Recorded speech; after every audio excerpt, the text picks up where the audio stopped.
Mateus capítulo 4, do verso 18 ao 22.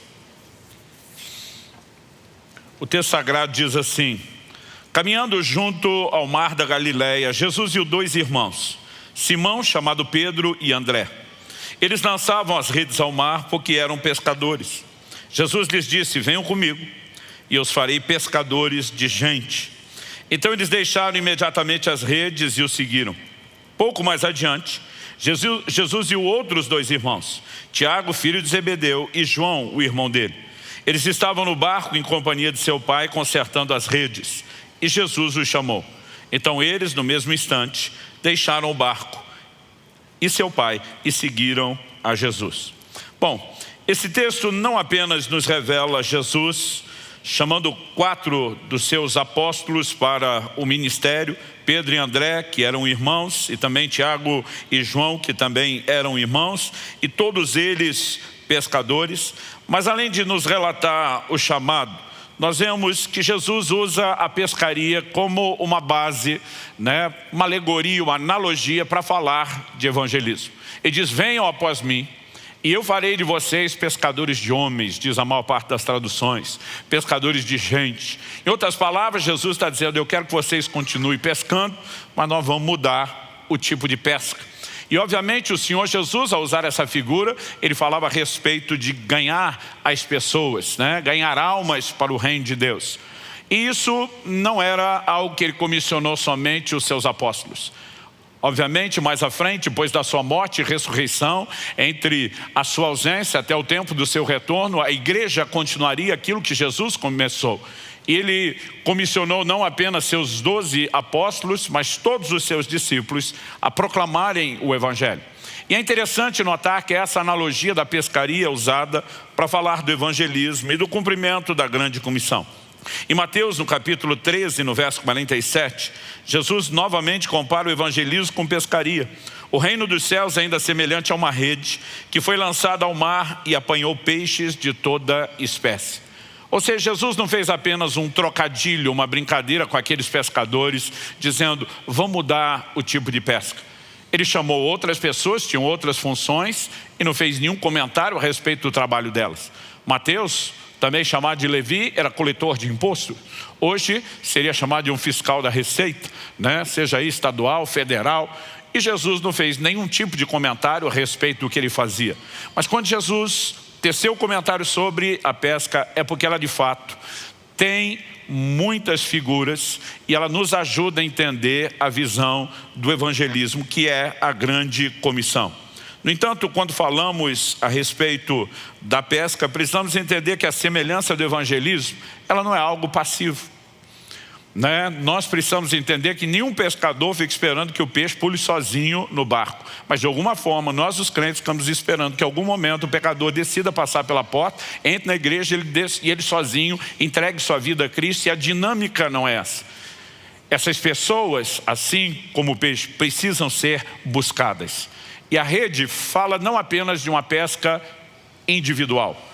Em Mateus 17, 27, Jesus fala com Pedro a respeito de lançar um anzol. Quem lança um anzol está querendo pegar um peixe, pelo menos um de cada vez.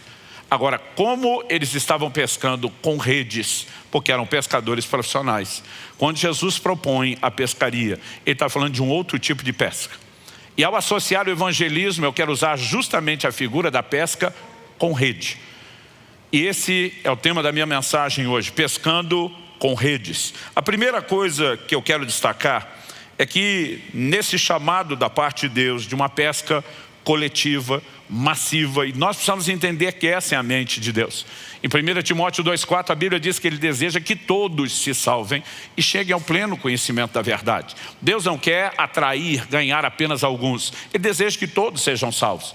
É por isso, na grande comissão, a ordem foi: ide pregar o evangelho a toda criatura. Façam discípulos de todas as nações. A mente de Deus, o sonho de redenção de Deus é massivo, é grandioso, e a nossa mentalidade como igreja, como corpo de Cristo, não pode ser diferente. Mas qual a analogia da pesca com o uso das redes? Em primeiro lugar, eu quero destacar que redes falam de relacionamentos. O que são as redes? São fios, cordões não apenas entrelaçados, mas devidamente aproximados, devidamente unidos por meio dos seus nós, para que façam juntos aquilo que sozinhos eles não conseguiriam. Então, até hoje, nós temos essa expressão. Quando alguém vai falar do relacionamento, fala da rede de relacionamentos. No inglês, a expressão network, né? É a mesma coisa. A palavra rede o tempo todo, ela está ligada aos relacionamentos. E acredito que na figura bíblica, quando você pensa desde a sua composição, da proposta de Jesus, as figuras que nos são apresentadas, não é diferente. E o que eu quero apresentar para você hoje é que quando falamos de evangelismo e de cumprir o chamado de Deus, entender a perspectiva pelo prisma dos relacionamentos é uma chave. E quando falamos de relacionamentos, tem dois aspectos distintos. Em primeiro lugar, nós precisamos entender o relacionamento entre nós, os santos, a comunidade dos salvos, aqueles que já foram, alcançados pelo Senhor, tiveram uma experiência e têm um convívio junto. Quando entendemos a importância do relacionamento entre nós e o vivemos de forma sadia, correta, nós criamos um ambiente, não apenas emocionalmente falando, mas espiritualmente falando. Nós criamos um ambiente favorável para uma ação muito maior e intensa da parte de Deus e do sobrenatural para a salvação das almas. Segundo lugar, precisamos entender também o relacionamento com os não cristãos, aqueles que queremos alcançar. Então, para falar dessas duas perspectivas, eu quero primeiro falar aí do relacionamento entre os cristãos.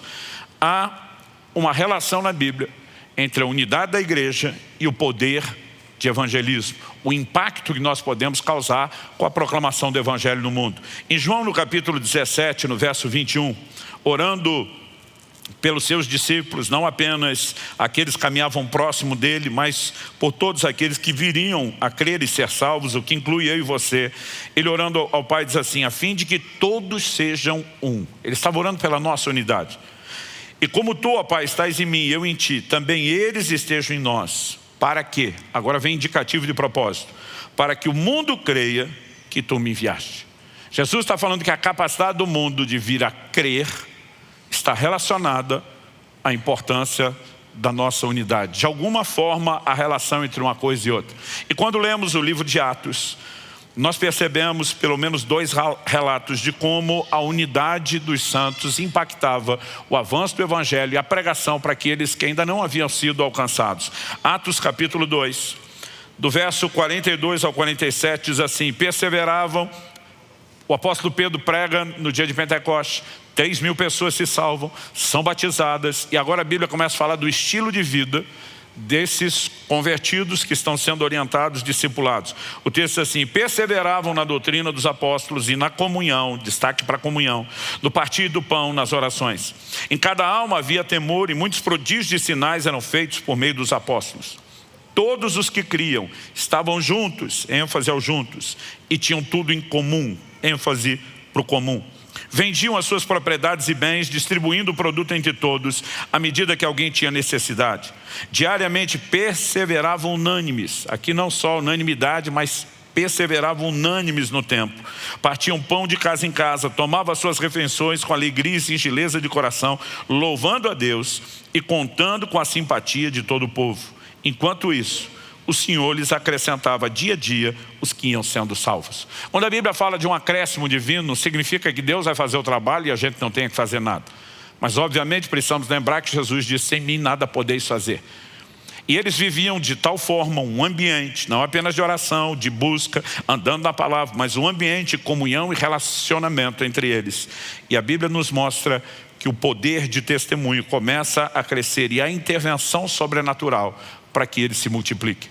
Naturalmente falando, a Bíblia diz que pela maneira como eles viviam em comunidade, eles contavam com a simpatia do povo. Ou seja, havia um bom testemunho para os de fora, mas sobrenaturalmente isso permitia um nível de intervenção da parte de Deus. Atos capítulo 4, versos 32 e 33. A Bíblia diz: da multidão dos que creram, era um o coração e a alma. Ninguém considerava exclusivamente sua nenhuma das coisas que possuía. Tudo, porém, lhes era comum. Depois dessa dupla ênfase na visão de comunidade, de unidade, a Bíblia diz: com grande poder os apóstolos davam testemunho da ressurreição do Senhor Jesus, e em todos eles havia abundante graça. Sempre que a igreja do Senhor encontra esse lugar de unidade, de relacionamentos saudáveis, o nosso impacto e a capacidade de crescimento, ela se manifesta. Como veremos daqui a pouco, quando isso começa a ser sabotado, minado, comprometido, a capacidade de avanço do Evangelho, ela igualmente é comprometida. Depois de falar da importância do relacionamento entre nós, precisamos destacar também a conexão, que a palavra de Deus nos apresenta sobre como uma porta de entrada do Evangelho é estabelecida quando existem relacionamentos da nossa parte com aqueles que ainda não são convertidos. Por exemplo, Mateus capítulo 5, verso 16. Jesus diz assim: brilhe também a luz de vocês diante dos outros, para que vejam as boas obras que vocês fazem e glorifiquem o Pai de vocês que está nos céus. Para que alguém veja as nossas obras, tem que ter o mínimo de contato e convívio. Mesmo que a gente não fale de um relacionamento profundo, tem que haver algum nível de exposição e de contato.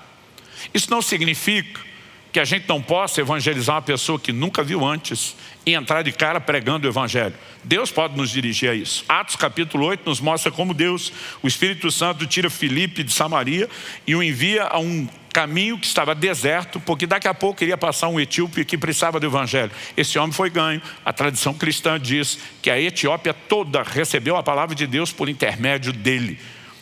Mas nós precisamos entender que isso não é necessariamente a regra, está mais para exceção.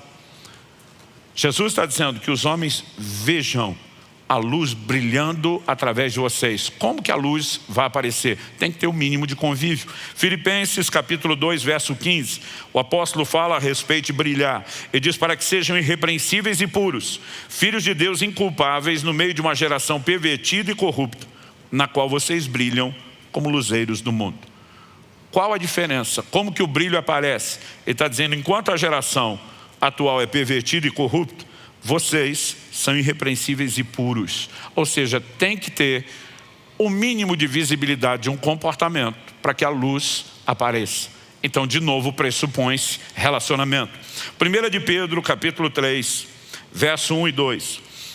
Igualmente, vocês, esposas, estejam sujeitas cada uma a seu próprio marido, para que, se ele ainda não obedece à palavra, seja ganho sem palavra alguma por meio da conduta de sua esposa, ao observar o comportamento honesto e cheio de temor que vocês têm. Aqui sim estamos falando de convívio e relacionamento próximo. Um marido que ainda não obedece à palavra, que ainda não se converteu e que pode ser ganho por meio de um convívio onde o estilo de vida, a Bíblia não está dizendo que o Evangelho não tem que ser pregado verbalmente, mas que é um estilo de vida que pode credibilizar a mensagem verbal ou pode descredibilizá-la. E nós precisamos entender, de novo, o impacto por meio de um relacionamento. 1 de Pedro, capítulo 3, verso 15. Pelo contrário, santifiquem a Cristo como Senhor no seu coração, estando sempre preparados para responder a todo aquele que pedir razão da esperança que vocês têm. Aqui a Bíblia não está necessariamente nos ensinando a passividade. A gente nunca fala nada para ninguém, a menos que pergunte. Mas a Bíblia está dizendo que às vezes as pessoas vão tomar a dianteira, percebendo algo diferente nas nossas vidas, elas curiosas, às vezes despertadas pelo próprio Senhor, elas podem querer saber. E esse momento nós precisamos estar prontos para saber responder. Aqui não estamos necessariamente falando de relacionamento profundo, mas tem que ter o mínimo de disposição para que isso seja gerado. Eu me lembro, logo no início do meu ministério pastoral, no comecinho, primeiro ano, estamos falando de quase 30 anos atrás, nós tínhamos ganhado para Jesus um camarada que tinha uma oficina. Eu lembro que naquela época, eu quase apelidei meu carro de o devorador, de tanto que ele ia para a oficina. Eu brinco que ele não podia ver um cara de macacão sujo de graxa, ele já dava um problema. Uma vez estava passando perto de um, ele começou a balançar, falei para o carro, larga a mão de CB, você é um borracheiro, pum, estourou o pneu. De tanta carência, de tanta necessidade que ele tinha de conserto. E como eu frequentava aquele ambiente com uma certa relativa frequência, nós acabamos ganhando o dono da oficina para Jesus. Ele estava indo na igreja, ele estava empolgado com Jesus, tentando evangelizar, levar todos os outros mecânicos, mas a maioria eram muito resistentes. Às vezes eu passava lá, ele pedia, pastor, dá uma palavra para a turma, mas você via todo mundo bem resistente. Um tempo depois, eu fui fazer uma viagem e tive um problema no carro. Eu não tinha andado tanto, né? Mas já não estava tão perto da cidade. E eu realmente descobri na hora que não teria a menor condição de consertar, de improvisar aquilo. E a gente ia ter que rebocar o carro, levar de volta. Foi um transtorno, eu não iria conseguir cumprir a minha agenda. Naquela época não tinha celular, para você conseguir uma carona para algum lugar, para ligar, para resolver. Até eu conseguir falar com o camarada da oficina, eu já estava há muitas horas parado. Até ele poder resolver, mandar a turma e chegar lá era mais tempo. E finalmente trazer, nem se fala. E de alguma forma os dois mecânicos que ele mandou, no caminho foram conversando, eu soube disso muito tempo depois, dizendo, hoje nós vamos ver se esse pastor é crente. Né? Porque de alguma forma, por toda aquela demora, por todo aquele transtorno, eu não sei o que eles esperavam na minha reação, no meu comportamento, mas eles ficaram impressionados que quando chegaram, eu estava literalmente sentado em cima do carro, com as mãos erguidas, adorando a Deus. E eu vi que eles ficaram assim, bem constrangidos na hora que eu cheguei. E aí eles, e aí, incomodado? Eu falei, não, a agenda a gente remaneja. Ele falou, o senhor sabe que provavelmente o senhor perdeu o motor? Eu falei, eu imagino. Ele falou, o senhor tem noção de quanto vai custar? Eu falei, eu tenho, imagino que vou ficar um tempo sem carro, porque não vou poder consertar isso também. E eles o tempo todo quase que tentando dizer assim, o senhor entende o que está acontecendo? Eu falei, entendo. Eles me olharam e falaram, por que o senhor não está aborrecido?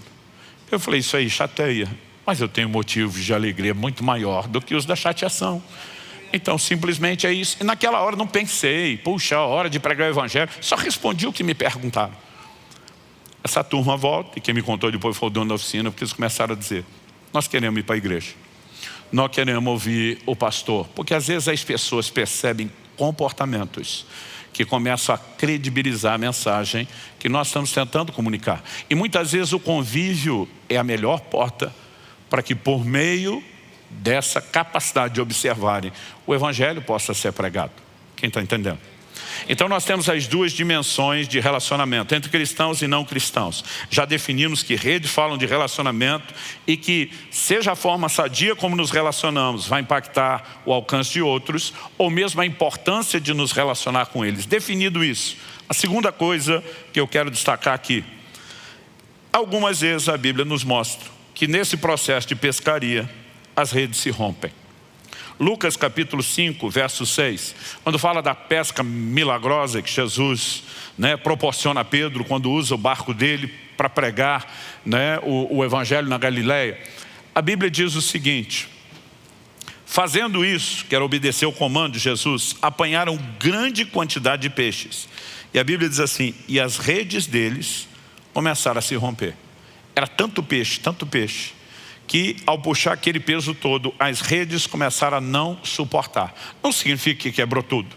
Mas quando diz as redes, plural, começaram a romper, deve ter aberto um buraco para cá, outro para lá. Qual o problema de quando as redes se rompem? A ideia da rede é justamente não deixar os peixes escapar. Quando elas se rompem, nós começamos simplesmente a perdê-los. Por meio daqueles lugares de rompimento, sempre vai ter uma evasão, fuga, escape. E quando a Bíblia usa o paralelo da pescaria com redes, ela está estabelecendo parâmetros com as questões espirituais. A pergunta é, quando falamos da capacidade da igreja de cumprir e exercitar sua missão de evangelismo, e as redes, que são os relacionamentos, começam a se romper, nós podemos ter problemas, seguramente.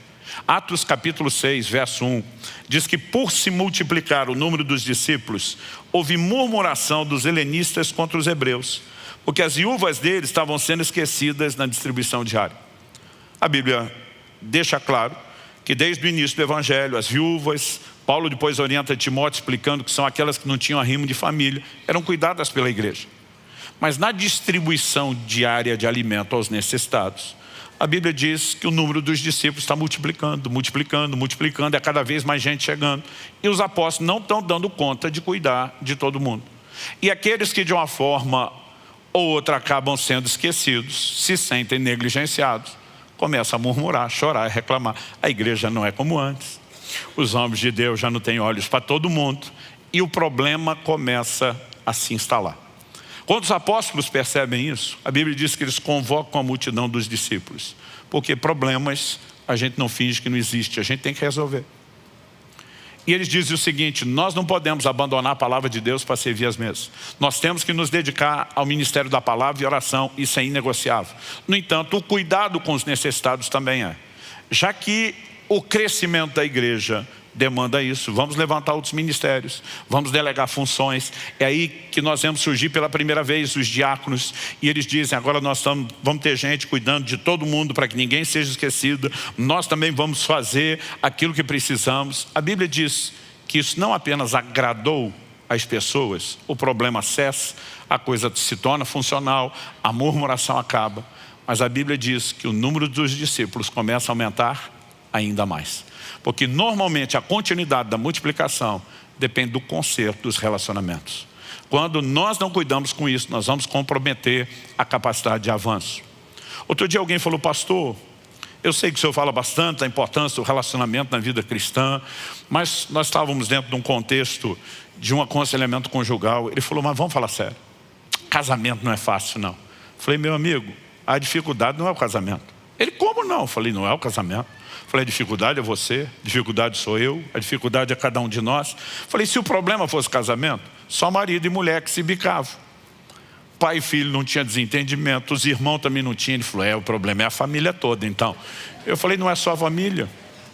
Ele falou: eu falei para ele: se você é um solteiro e vai dividir a casa com um amigo, você vai ter problema com o amigo. Ele falou: então o problema é morar na mesma casa? Eu falei: se fosse isso, você não tinha problema com o vizinho, não tinha problema com gente no trabalho. Ele falou: pastor, o problema está em todo lugar. Eu falei: o problema está na gente. E nós precisamos entender que, embora seja um desafio, a Bíblia fala muito dos relacionamentos como algo que nós precisamos cuidar. Assim como quando eles resolvem o problema ali em Atos 6:1, o crescimento volta a acontecer. Qual foi a solução de Pedro naquele momento que as redes começaram a romper? O versículo seguinte, o 7 de Lucas 5 diz: então fizeram sinais aos companheiros do outro barco para que fossem ajudá-los. A Bíblia diz: e foram e encheram ambos os barcos a ponto de quase afundarem. Agora a pergunta é: se os dois barcos ficaram tão cheios a ponto de quase afundar, e Pedro não chama a turma do segundo barco, provavelmente Tiago e João, os demais peixes que encheram o segundo barco teriam sido alcançados? Não. Nós precisamos entender a importância de nos unirmos sempre visando uma pescaria maior. A pesca com rede fala de algo massivo, maior, abrangente. E os relacionamentos são importantes. E nós precisamos entender que os relacionamentos estão continuamente expostos a riscos. Não necessariamente aquele nível onde se acabe, não há conserto, mas onde eles podem ser estremecidos. E nós precisamos entender por que a Bíblia nos ensina a andar em amor, nos ensina a andar em perdão, em ser pacientes uns para com os outros, tolerantes. Por quê? Os relacionamentos requerem manutenção. E quando falamos disso, eu quero chamar a sua atenção para o princípio bíblico da manutenção das redes. O pescador não tem como missão apenas o ato da pesca. Existe por trás todo um pano de fundo. Se a pesca acontece com redes, ele tem responsabilidade em relação às redes. E uma delas, não é meramente a confecção, uma delas é a manutenção. Lucas capítulo 5, verso 2, que introduz o milagre que Jesus faria no barquinho de Pedro. A Bíblia diz assim: então Jesus viu 2 barcos junto à praia do lago. Os pescadores tinham desembarcado e estavam lavando as redes. Gente, pensa numa informação da Bíblia que me deixava confuso. Eu dizia: lavar a rede para quê? Acabou de sair de dentro d'água. Isso para mim era tão confuso como quando criança eu saía da piscina e mamãe dizia: agora tem que tomar banho. Eu dizia: mas a gente estava tomando banho. Não, tem que tomar banho do banho que você tomou. É lógico, depois de adulto você entende algumas questões, como por exemplo, a própria questão do cloro na piscina, sem contar a razão pela qual tem que pôr o cloro na piscina. Mas eu lembro que quando criança aquilo não fazia o menor sentido, mas mesmo depois de adulto eu pensava: por que alguém lava a rede? Outro dia alguém falou: não, pastor, é água salgada. Eu falei: mas vai lavar com a mesma água. E quem pesca no rio vai lavar com a mesma água. E eu realmente não consegui entender isso. Eu já estava no ministério, uma certa ocasião fui pregar em Florianópolis, e um irmão que estava nos recebendo, era o nosso anfitrião, ele era um pescador. Ele estava dando um giro conosco pelo norte da ilha, nos mostrando algumas coisas ligadas ao trabalho e também, né, algumas das praias do norte da ilha. E ele me levou numa praia que era assim, a presença dos pescadores era muito grande. Ele falou, isso aqui é meu ponto de trabalho, aquilo ali são amigos, colegas. Eu lembro que vários deles estavam fazendo isso, lavando as redes. Eu falei, o que essa turma está fazendo? Ele falou, estão lavando as redes. Eu falei, cara, me explica esse negócio, que não faz sentido para mim. A rede saiu de dentro da água. Ele falou, pastor, lavar não é molhar. Eu falei, mas vocês vão usar a água. Ele falou, mas não é molhar. Ele disse, quando a rede vem cheia, quanto mais peixe tiver, mais peso na rede. Os peixes que estão encostados na rede, quando a gente está puxando, eles estão arrastando todos os outros. Muitos deles são esmagados na rede. E quando são esmagados, resíduos de carne ficam. E quando nós tiramos a rede, se ela não for limpa, quando aquela carne começa a apodrecer, ela apodrece a rede junto. Então a gente tem que ir limpando, tirando toda aquela sujeira. Por quê? Se não der a prevenção, a rede vai arrebentar. E quando a rede arrebenta, nós começamos a perder peixe. E naquela hora parece que de repente a ficha caiu. A Bíblia fala de 2 níveis de manutenção. O primeiro deles, eu quero apresentar em primeiro, porque é preventivo, é lavar. Mas o texto que nós lemos no início, em Mateus capítulo 4, verso 21, diz que quando Jesus viu Tiago e João, os filhos de Zebedeu, a Bíblia diz que eles estavam em companhia do seu pai, consertando as redes. Qual a diferença entre lavar e consertar? Lavar é a prevenção do problema. Consertar é quando o problema não foi prevenido e agora tem que ser arrumado. Então, por exemplo, todos nós preferimos trocar o óleo do carro do que ter que mandar o motor para retífica. É bem melhor prevenir, né, do que remediar, do que consertar depois. Mas as duas coisas são importantes e necessárias. E quando você olha essa analogia, nós vamos pensar nos relacionamentos da mesma maneira. Em primeiro lugar, viver num estado contínuo de vigilância. Se relacionamentos são desafiadores, porque nós somos seres, se fomos governados pela nossa natureza carnal e não pela nova natureza, nós somos egoístas, nós somos inclinados a querer que tudo seja do nosso jeito. A gente avalia o mundo pelo prisma do nosso estilo de vida e queremos que tudo seja parecido. O potencial químico de dar problema em qualquer nível de relacionamento é gigantesco. Mas obviamente, vivendo num lugar de rendição, de oração, de intercessão, de amor, de disposição de caminhar a milha, nós podemos estar o tempo todo lavando redes, prevenindo e evitando problemas. Quem está entendendo? Mas nem sempre a gente consegue prevenir. Quando a maionese desanda, aí nós temos que consertar. Por exemplo, em Atos capítulo 6, quando começa a murmuração daqueles que já tinham sido esquecidos, ali não era mais prevenção. Mas ali eles sabiamente estão dizendo, vamos consertar as redes, vamos estabelecer ajustes. E aí você vai ver orientações na Bíblia que não estão lá à toa. Por exemplo, Paulo escrevendo aos Filipenses diz, rogo a Evódia e Síntica que resolvam as suas diferenças. Né? Ele está dizendo, gente, vocês não podem simplesmente ficar aí, uma bicuda com a outra, né? Entristecida, aborrecida, vocês vão ter que resolver isso. Então há momentos onde aquilo que não foi prevenido precisa ser consertado. Às vezes você tem um crente maduro, quebrantado, que tem o Espírito Santo incomodando ele para que vá atrás, né? Às vezes você tem alguém que leu lá na Bíblia, você veio trazer sua oferta, lembra que seu irmão tem algo, vai resolver com ele primeiro. Mas tem gente que às vezes o coração está tão duro, ou é tão imaturo, que alguém tem que interferir. E Jesus diz, bem-aventurados os pacificadores. Quem são esses? São aqueles que promovem reconciliação, reconexão, conserto. E nós precisamos viver continuamente focados nesse tipo de ajuste. Porque se não houver a manutenção das redes, que envolve tanto a prevenção como a resolução de problemas, nós teremos dificuldade e muita dificuldade. Agora, depois de apresentar os princípios bíblicos, eu quero ter uma conclusão maior do que normalmente nós costumamos fazer quando pensamos no aspecto prático. Em primeiro lugar, nós precisamos arrematar entendendo, em primeiro lugar, pela palavra de Deus, a importância dos relacionamentos na conversão das pessoas. Em primeiro lugar, a importância dos nossos relacionamentos sadios para que a rede que vai atrair os outros não se rompa. Mas também entender que a forma de acessá-los com o Evangelho, a principal orientada nas Escrituras, diz respeito a relacionamentos. Então, depois que reconhecemos isso na Escritura como princípio bíblico, eu acho que vale olhar para o princípio bíblico e agora dar alguns fatos e estatísticas sobre o quanto isso se torna real. No início do meu ministério pastoral, há quase 30 anos atrás, eu tive contato com uma estatística que me assustou. Naquela época, eu percebi que numa pesquisa feita no mundo todo, e aí não importava o continente, não importava a cultura, não importava a idade, não importava o nível social, não havia nenhum tipo de distinção de público que afetasse, porque assim, em todos os lugares, a pesquisa sempre dava resultados muito parelhos. Obviamente não eram exatamente iguais, mas muito parelhos.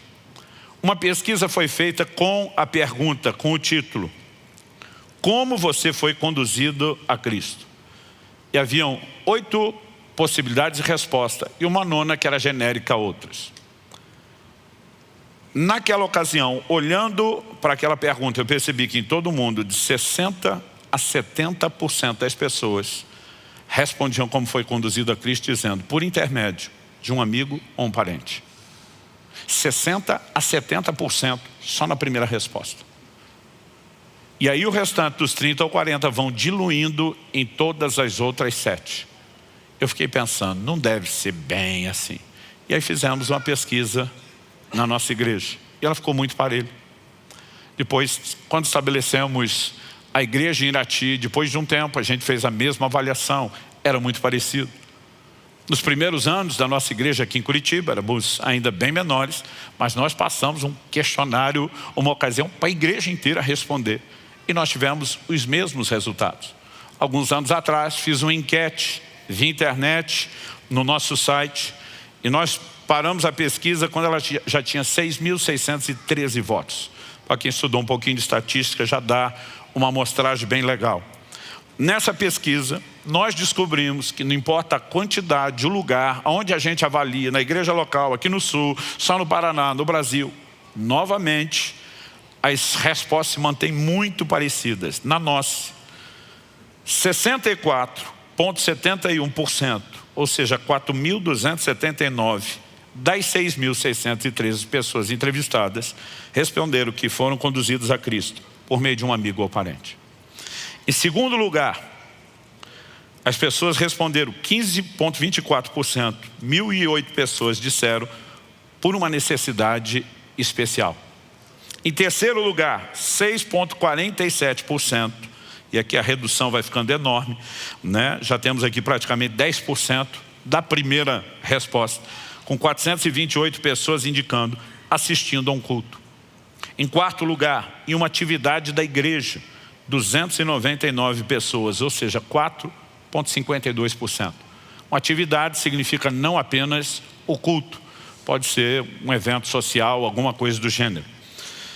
Por uma visita, agora já cai para 3,01%, 199 pessoas. Em sexto lugar, e aqui na época eu fiquei muito envergonhado com o meu sindicato, através do pastor. 2,57%, 170 pessoas das 6.613 disseram ter sido conduzidas a Cristo pelo pastor. Em sétimo lugar, através de um estudo bíblico, 2,1%, 139 pessoas. E pasmem, em último lugar, o oitavo, eu não incluí aqui os outros, com apenas 91 pessoas, ou seja, 1,38%, em uma campanha evangelística. A pergunta é, o evangelismo eficaz constitui-se apenas de campanhas evangelísticas? Evidente que não.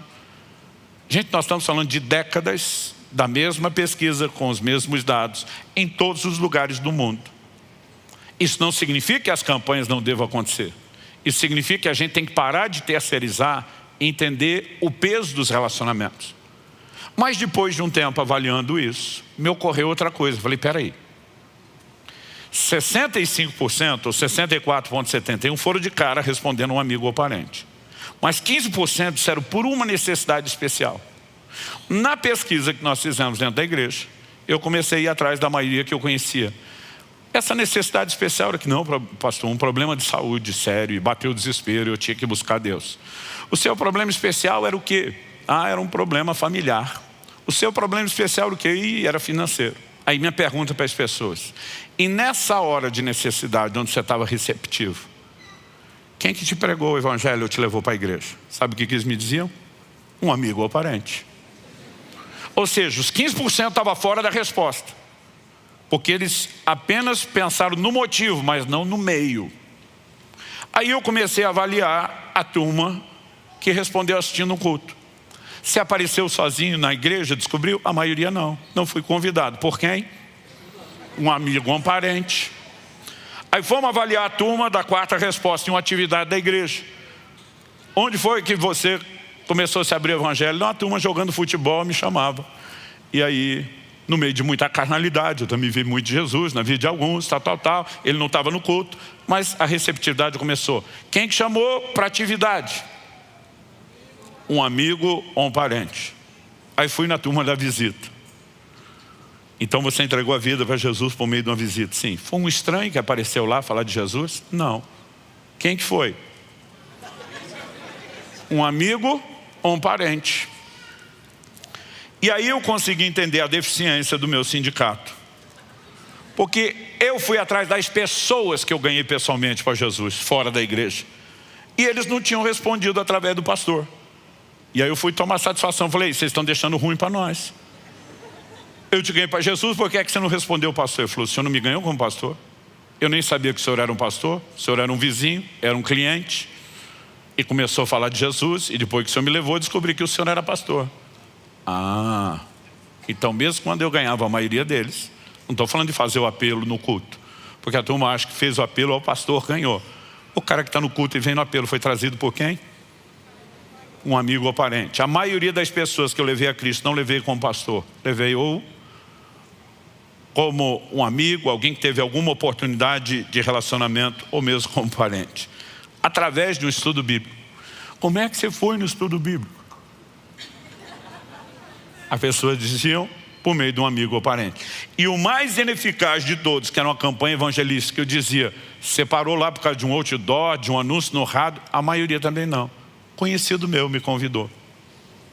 Ou seja, dá para entender o quão importante, agora, depois de olhar os princípios, os fatos bíblicos, de como tudo se desenhou, como Jesus programou, ou como a coisa ainda continua acontecendo. Quem está entendendo?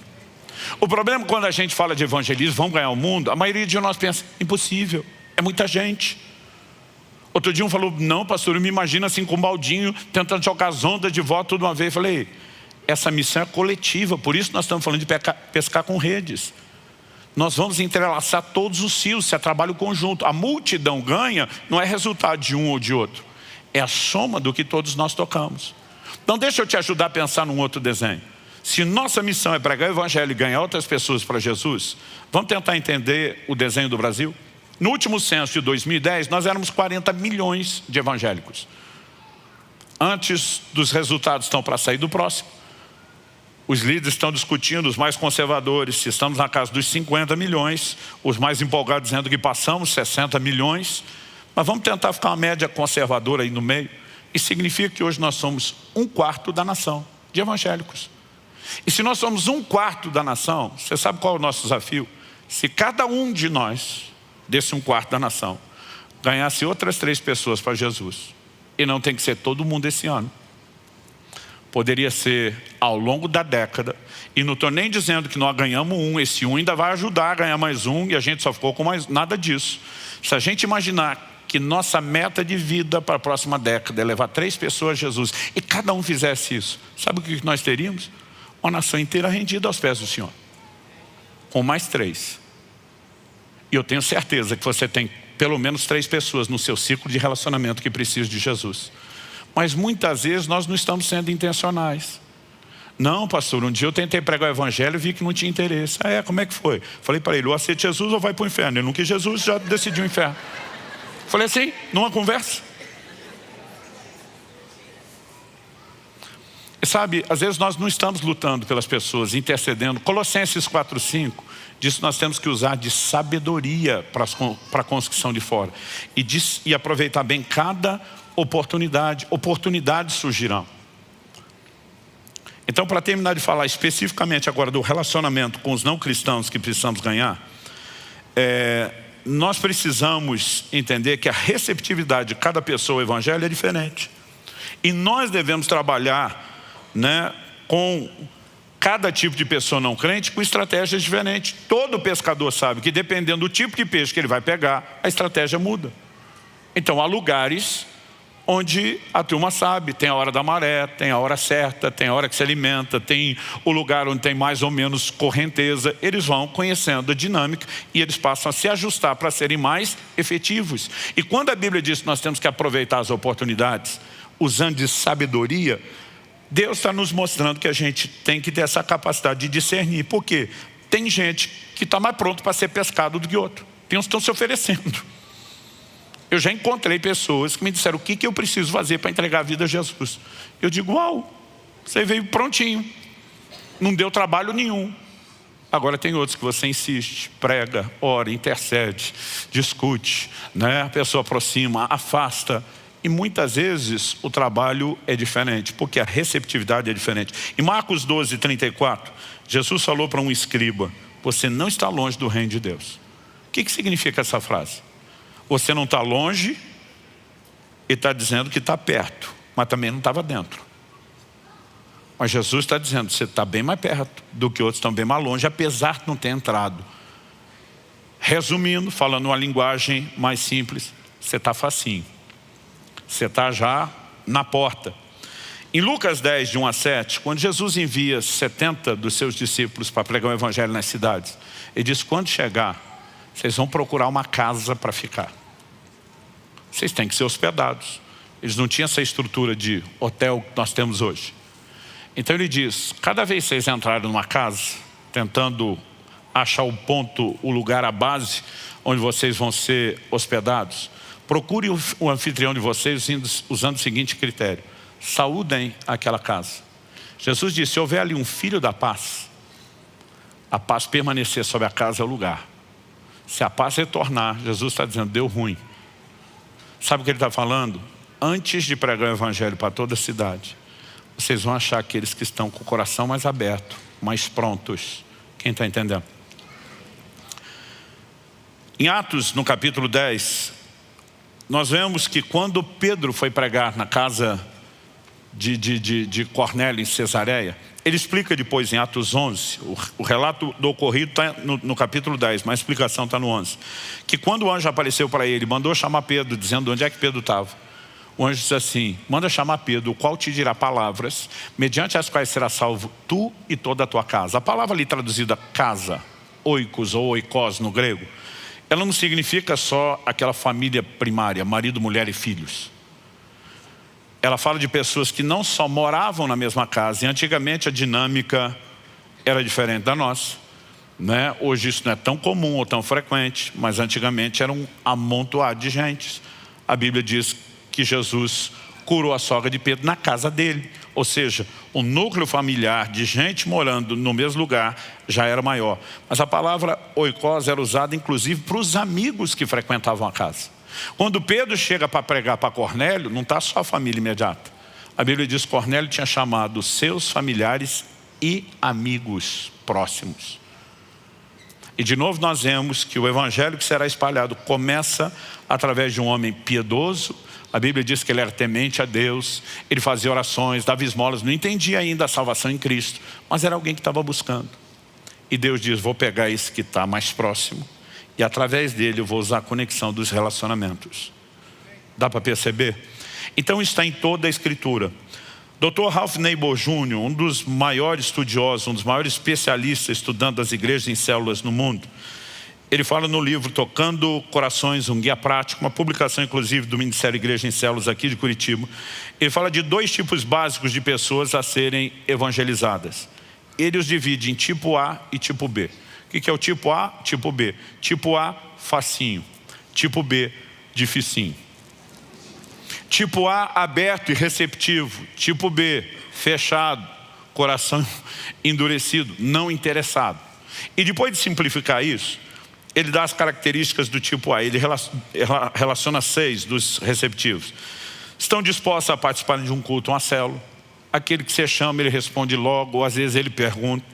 Possuem as mesmas crenças gerais. Ele pode até não estar convertido, mas tem aqueles conceitos de céu, inferno, Deus, Bíblia, Jesus. Podem ter sido membros de uma igreja, hoje estão inativos ou frios, distantes, desviados. A gente pode usar todo tipo de terminologia. Estão buscando por alguma coisa, como Cornélio, o cara está tentando achar um sentido, uma conexão. Seu conhecimento bíblico é incompleto, não entendeu tudo, mas já tem alguma coisa. Estão abertos à explicação do plano de salvação. Quando você encontra esse tipo de gente, a abordagem, o convite, tudo é mais fácil. Mas as pessoas são só assim? Não, você tem as do tipo B, também em diferentes graus. Tanto de facilidade para um, como dificuldade para o outro. As características delas: não têm interesse na fé cristã, não têm em comum conosco as mesmas crenças gerais. Elas nunca foram membros de igreja, não estão buscando o propósito divino para si, não estão interessados em participar das atividades da igreja, possuem pouco conhecimento bíblico e do cristianismo e não estão abertos ao estudo bíblico nem à explicação do plano de salvação. Como que nós acessamos essas pessoas? É aqui que ele explora a ideia de que um relacionamento de amizade deve ser iniciado para que elas possam ser expostas à realidade do Cristo vivo na nossa vida. Eu tenho aprendido muito sobre isso de forma prática com o meu pastor, o pastor Abe Uber. Hoje ele está à frente de uma igreja em São Paulo, a Past Church. Mas alguns anos atrás, depois de ter edificado uma das maiores igrejas que nós temos na nação, que está lá em Santarém, no Pará, eles foram para um projeto missionário plantar igrejas no estado do Ceará, começando por Fortaleza e depois espalhando para o estado. O pastor Abe levou muitas famílias, foram mais de 40 famílias com ele, pelo menos eu sei que foram, e ele chega com muitos líderes prontos. Às vezes quem começa uma igreja sabe que leva anos para você formar toda a liderança, mas apesar dele ter ganhado tempo na formação da liderança, porque eles fizeram uma colonização na ida para plantar aquela igreja, quando eles chegam lá, qual o propósito da igreja? Ganhar pessoas. Como é que se conecta com as pessoas? Você não fica na rua arrastando quem passa na calçada para dentro do culto. Então o primeiro ano eles não abriram a igreja. O pastor Abe falou: nós vamos conhecer a cidade, nós vamos conhecer a cultura do estado, do nordestino. Nós vamos visitar igrejas, ver o que funciona, o que não funciona, aprender com outros. Mas principalmente, cada um de vocês vai criar contatos e conexões com gente da vizinhança, com gente do trabalho. E a partir disso nós iniciamos o nosso trabalho. Um dia ele chamou alguns dos pastores para contar as histórias de como as coisas começaram.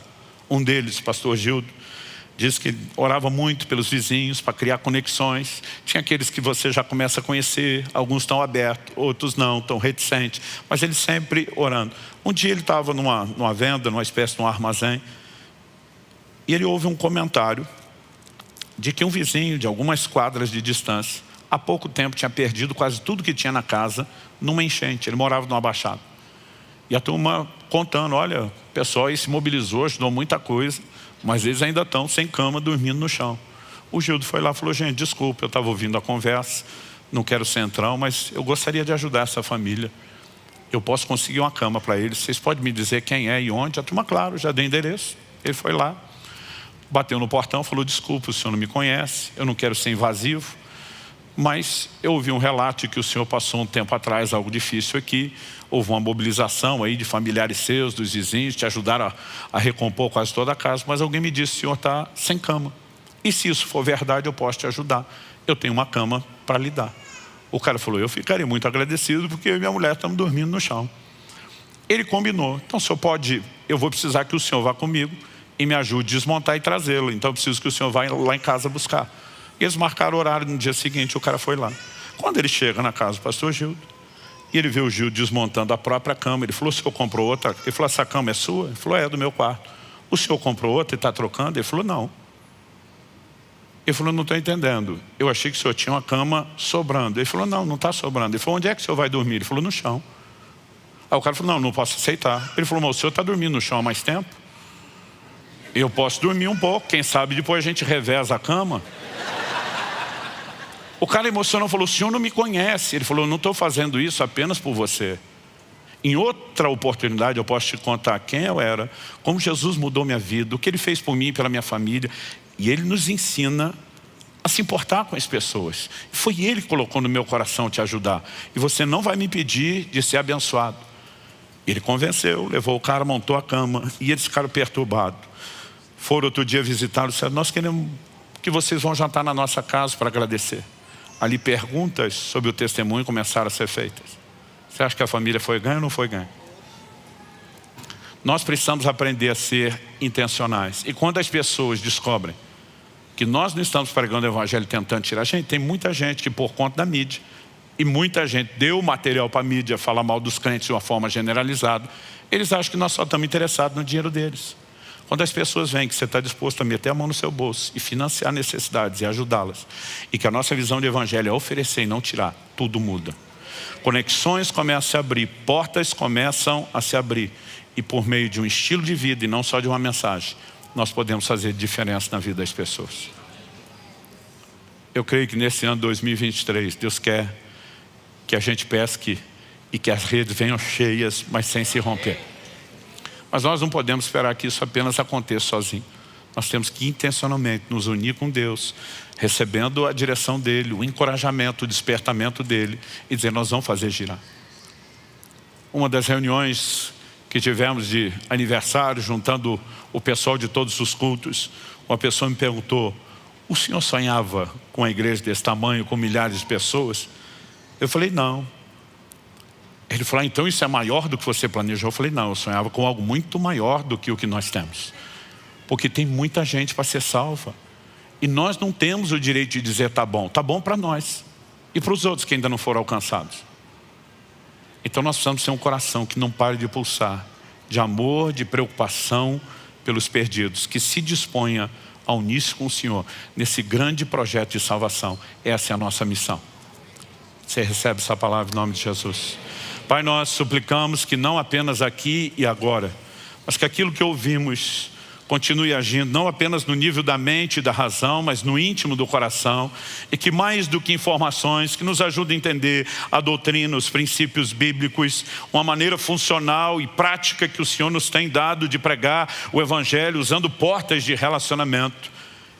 Nós queremos te pedir que haja um sopro de vida e que haja despertamento. E que possamos, enquanto vamos alimentando e fortalecendo conexões com os de fora, viver, ó Deus, a devida manutenção, lavando e consertando as redes também do lado de dentro. Nós oramos por um tempo novo de avanço, de colheita espiritual, de uma grande pescaria, para a glória do Senhor Jesus. Eu abençoo cada um dos meus irmãos e irmãs nesse lugar. Abençoo também a vida daqueles que nos acompanham por meio dessa transmissão, e oro que o Senhor ministre de forma personalizada o coração de cada um deles, em nome de Jesus. Amém. Amém.